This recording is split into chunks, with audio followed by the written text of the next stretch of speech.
completely impossible to take this virus and think you're going to prevent people from getting the illness. My name is Paul Fronapfel.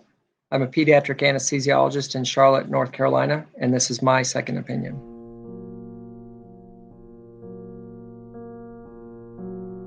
Former neighbor and friend of mine who has been unable to get in for a cardiac procedure. He has to get his aortic valve replaced.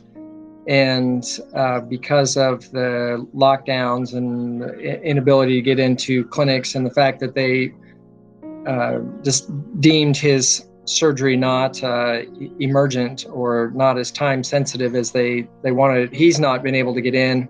I think the biggest toll on him, has been psychologically. He's just very unsure about the status of his condition. If there are things he needs to be concerned about in the meantime, he's, very concerned about the weight. He knows it has to come, and I think it's affecting his mood, his sleep, his definitely the psychology of it all has been very challenging for him. I think that we're short-sighted in that we're only looking at that one number of how many people are sick with coronavirus. The goal was to flatten the curve, but there was no data behind how much we could flatten the curve, if we could flatten the curve enough not to prevent overwhelming hospital systems. We just put that out there as, we're going to flatten the curve and get under a hospital system without any concept or consideration into the cost of being able to do that.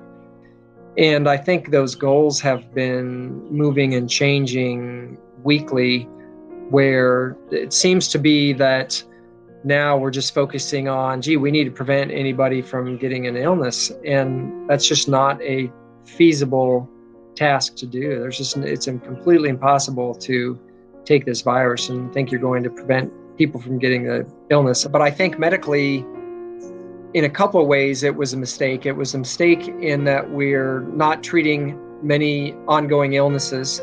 It was a mistake in that we're scaring people into not seeking medical care.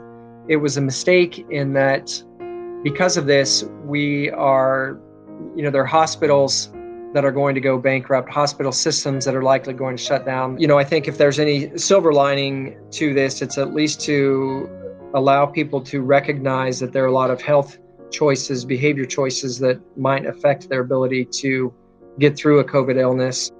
And I think people having a little more time at home, that's one other silver lining, is that they maybe are exercising a little more, trying to be a little more healthy, get outside.